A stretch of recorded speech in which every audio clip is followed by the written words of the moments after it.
Hey guys, it's Jay. I hope everybody's having a great day and staying safe. Before I begin, please make sure you take the time to like and subscribe to the channel. It really helps us to accomplish what we're trying to do, which is reach more riders around the world to help them become safer and more proficient at their riding skills. Today we're going to be answering some questions as we have in the previous weeks. We've taken questions from previous videos and we're going to go over those and some of the top questions that we get. We're also going to be covering a 10-foot cone weave. It's just something that I've been asked to do by a customer, and he's asked if I could actually use total clutch control on a 10-foot cone weave as I do the 12-foot and all the other cone patterns that we do. The first question that we have today is, how do you get over the fear of leaning your motorcycle, or how do you get over the fear of turning your handlebars full lock and leaning? I addressed this in last week's video. I'm going to address it again because I've had more questions about this. We're going to make sure that we're addressing it every time we get asked about it, because we want everyone to be able to full lock their handlebars and lean their motorcycle to make the maneuvers that you want to make safely and proficiently. What causes you to have the fear about leaning and turning your motorcycle? What causes the fear of full locking the handlebars? What causes the fear of leaning the motorcycle? What is the fear? Well, we all know what the fear is. It's the fear of dropping and damaging a $30,000, $40,000 beautiful Harley Davidson motorcycle. Nobody wants to drop and damage their Harley Davidson. Now, one of the things I've been asked is, where are the motorcycle drop guards? I don't see them on your bike. So this week, we took the time and we painted a set of motorcycle drop guards. So hopefully you can see where they are on the motorcycle. Very easy to put on. You can see the 2 screws here, there's 2 screws here, and 2 screws here, and that's where they go. Very simple. Now, when they're black, you don't see them very well. When they're polished stainless steel on the chrome bars, you don't see it. But they save the functionality and the appearance of your $250 crash bar, your $250 saddlebag bars, and your $450 primary cover. They will take the fear out of leaning and turning your motorcycle. The first few times you use them, when you're still going to be apprehensive about, turning, but when you realize and you just go for it, you're going to see that your bike's protected and you're not going to have to worry about the fear of dropping and damaging your bike. Now, make sure you take your saddlebags off. When you're learning slow speed skills, there's no sense in having your saddlebags on. If you've got a tour pack with a quick release, take it off. It's not going to matter once you put them back on, once you get the skills, okay? So that's the number one way to lose the fear of dropping and damaging your motorcycle, so you don't have the fear of turning your handlebars full lock and leaning your motorcycle. Hopefully that makes sense. I don't know how much clearer I can make it, okay? The second thing is practice. You've got to practice. You've got to gain control of the clutch. Once you get your total clutch control down, you add proper throttle engagement. There you go. You're solid. Then you add the rear brake. As you get into those tighter turns, you're not wearing and tearing your motorcycle. Everything's working together instead of against each other. So hopefully that will answer how you get over the fear of leaning and turning your motorcycle. Okay, the next question I have comes from Tar Heel Jim.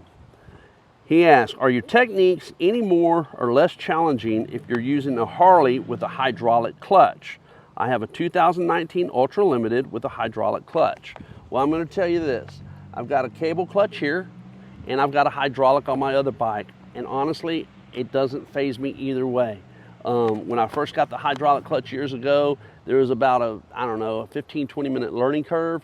You just got to, once you get the total clutch control down, you're going to grab it. I mean, you're going to understand where it engages, and you're going to be like, okay, that's the gray zone. There it is. I can feel it. Learn that gray zone right at the beginning, right where the clutch engages. That's where the control comes from. The next question, Michael Hallis, 6450. I had a Road King with a cable. Now I purchased a Street Glide with a hydraulic clutch. It's taking time and getting used to. Yeah, it will. The cable clutch, I noticed you can feather it better than the hydraulic. Well, like I said, it doesn't really matter to me, Michael. I mean, I don't think it'll matter to you once you get your total clutch control down and you go from motorcycle to motorcycle. I think you're just going to carry the skills from one to the next. Now I have some statements and questions about the technique of preloading your throttle versus total clutch control with proper throttle engagement as I teach. This comes from John C. 3126. He says, firstly, I was taught to preload, or to get the RPMs up when doing these maneuvers. But after watching one of your videos, I tried no throttle, no brake. I can't believe how well it worked. The bike stays cooler and the wear and tear is cut way down.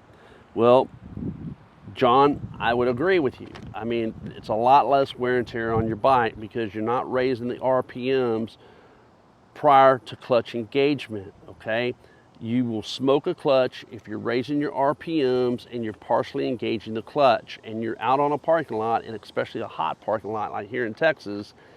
You do that and you ride around for a couple of hours, you're gonna heat that clutch, you're gonna smoke it. And I don't care if you're breezing it out. Don't care, because when you breeze it out in 102-degree weather, you're breezing it out with heat, all right? I've seen it happen too many times, and I just know raising those RPMs, partial clutch engagement will cause a clutch to burn. I've said it, you know, in videos, as you engage the clutch, you roll onto the throttle. If you're raising your RPMs, and this is just the tension on the clutch plates down here in the primary, so you're letting the tension off. Well, guess what? When you raise the throttle, I've covered this in total clutch control, those clutch plates are still trying to move to cause the friction, but you're holding tension on them. It's gonna cause heat, just like the brakes. When you're riding the brakes, you're raising the throttle, the bike's trying to go, you're heating your brakes, you're heating your rotors. So yeah, total clutch control with proper throttle engagement is gonna cut way down on the wear and tear. The next one, Black Vet Speeder. I have watched a lot of guys on YouTube telling to preload, but I always felt that it would burn the clutch and brakes. I never tried it because of my reservations on damaging my bike. Well, Black Vet, I think we just covered that. The next question comes from Todd Harrell, 9083. When I first learned of the high RPMs, the ride rear brake technique, I thought that has to be brutal on the clutch and brake. Your teaching is completely different than the others. Yes, it is, but it's just how I teach. It's how I was taught. Some people are taught high RPMs, okay? I will tell you this, the guys who I think that have total clutch control with proper throttle engagement, they ride really well. The ones that I know, I mean, they've really got control of the clutch, they've got proper throttle engagement, they know how to feather that rear brake and not ride it, they know when to use that rear brake and when not to. They control the bike with the clutch and throttle.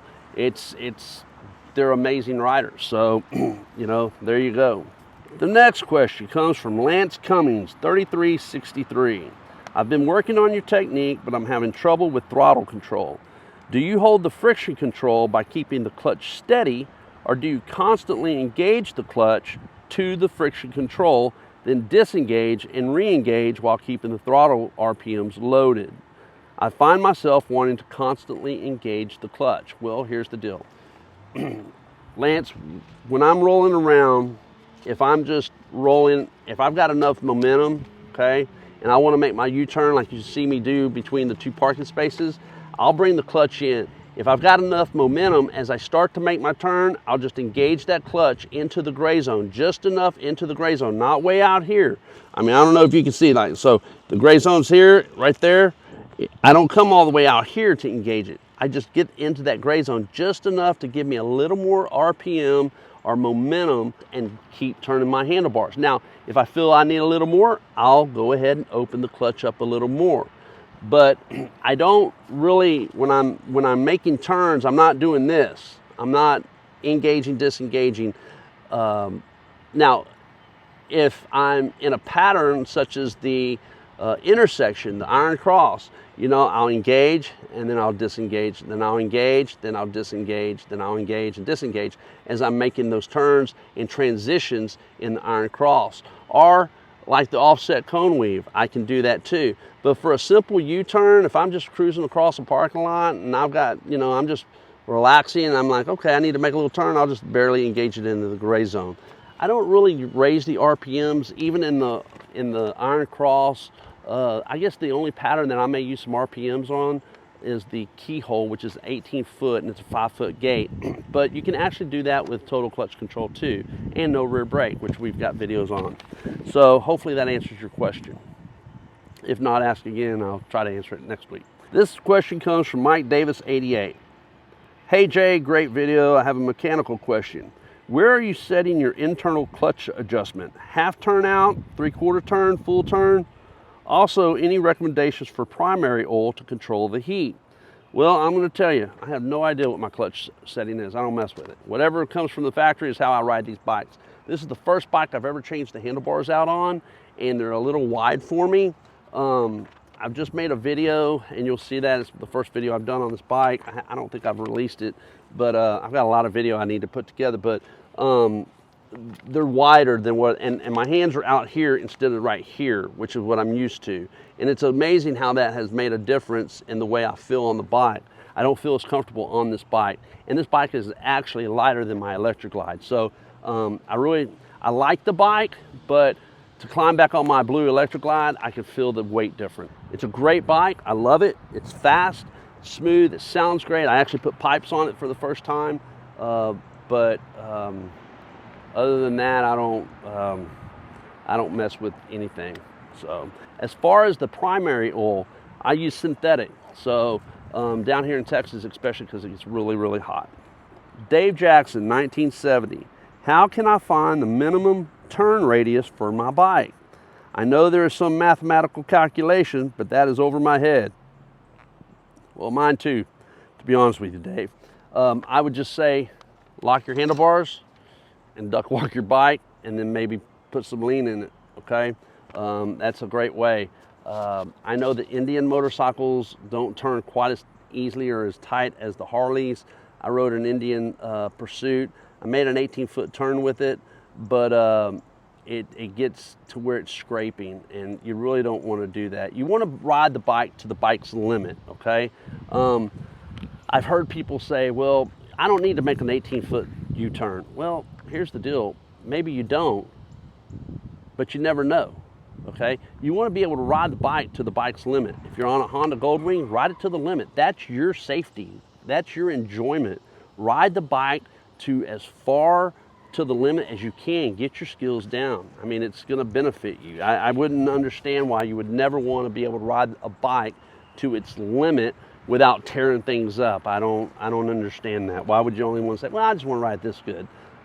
I don't get that. Okay, hey bro, 3274. I sure hope you or your representatives can take these classes on the road. Well, right now we're not going to be able to do that. I would love to do that. I've already been asked by so many people around the country to come to their state and teach. It's just I've got a full-time job, and I can't do it right now. So if you want to come to Houston, we're here. TZ1592. I started working on slow speed U-turns and serpentine last month. It's so much harder than it looks. I just found you. Of course, I'm watching others on YouTube using the friction zone and rear brake. Are your techniques for new or experienced riders? I've been riding for 20 years, but have never practiced these techniques. I can see your techniques are much better, and I'm for sure revving the engine up and down trying to maintain the friction zone and rear brake. I'm a mess. Well, I'll tell you, TZ, if you've just started last month, you're just new into it. It's no big deal. Everybody's got to start somewhere. The techniques that I teach are for new riders. I teach new riders all the time. Total clutch control. I believe that is the best way to develop your control at slow speeds on a motorcycle is through total clutch control with proper throttle engagement. I keep saying that. It works. I see it work all the time. We don't have any motorcycles being torn up. No clutches burned, no brake pads being burned up or rotors heated up. It just works. And you know, our students are going through these motor officer patterns, as you can see on the videos that we have.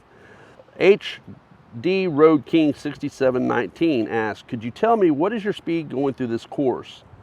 I would say I'm at 1,000 RPMs. We actually have a video where I've got the helmet cam looking at the tachometer, and I'm at about 1,000 RPMs going through the offset cone weave. So, and I think the W2. So it's all clutch control. So whatever the clutch is going to give you as you're into the gray zone, which is probably around 1,000 RPMs, that's what it's going to be. 1,000 RPMs on the bike, maybe, I don't know, 3, 4 miles an hour, 5 miles an hour. I don't know. I really don't pay attention, to be honest with you. So I just control the bike. You can't tread on me. Huh, like that name. My question is, how do I go slow enough in my friction zone without the motor feeling like it's chugging? Well, the bike will chug. If you're in the videos that I've done where I've got the clutch open, the bike will chug unless you're maneuvering it and doing it slowly, and you can take the chug out. I've done that on different bikes, and this bike will chug. But if you're dipping it and you're controlling it like you did on a bicycle, like I talked about, it's timing, it's practice, it's feel, and you can take that chug out. So it's just practice. I know you say you give it steady slight throttle of 1,300 RPM preload, but if you give it a little more throttle, you're way too fast for slow maneuvers. Yeah, 1,300 RPMs at 1,500 RPMs. I mean, that's way too much to have to go through any kind of motor offset pattern. You don't need 1,500 RPMs to make it through a cone weave, an offset, an intersection, a W, a break and escape, any of that. You can do it all total clutch control, no problem. So hopefully that answers the questions that we've had today. Now we're going to get into the 10-foot cone weave. I hope you guys enjoy this. Pay attention to what I'm doing on the 10-foot cone weave and where the bike is in the placement. And make sure you like and subscribe and put your comments in below, and we'll try to get to any questions we get.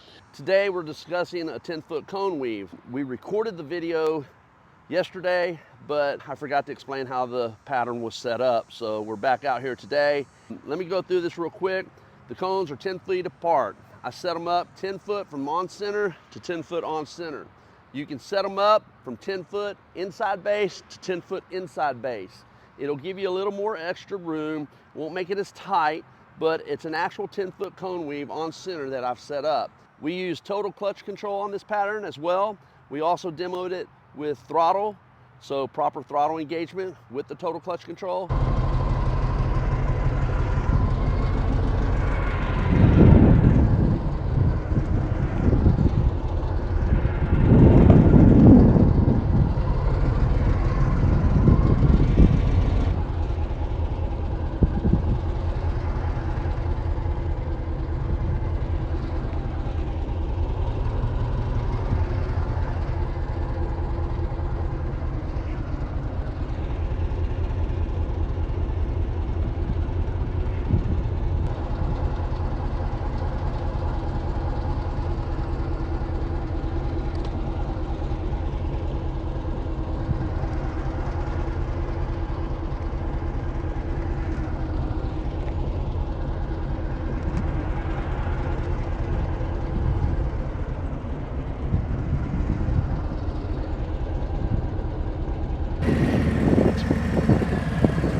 Nothing to it, just clutch only. You don't even have to lean the bike.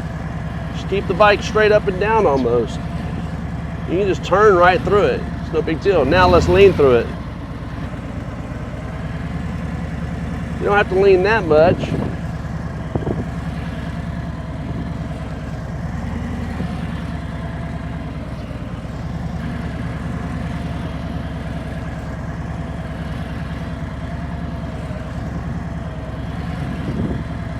There you go. Swing and sway the bike and go a little faster. Here we go.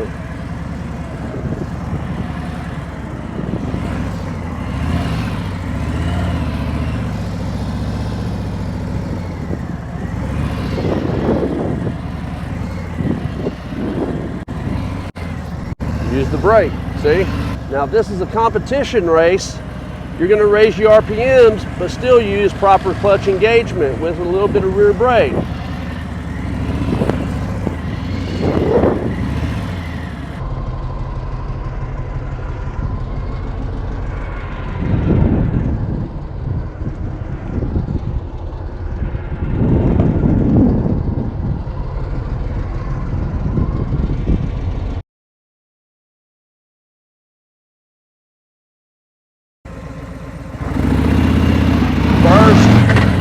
Second, third, brake,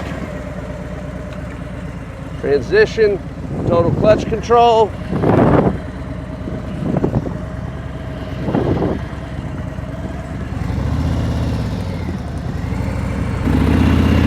First, second, third.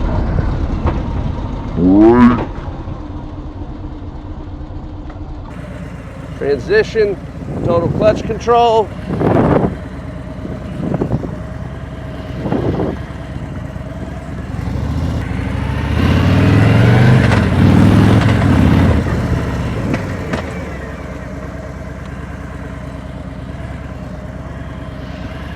Clutch only. Got to make those transitions.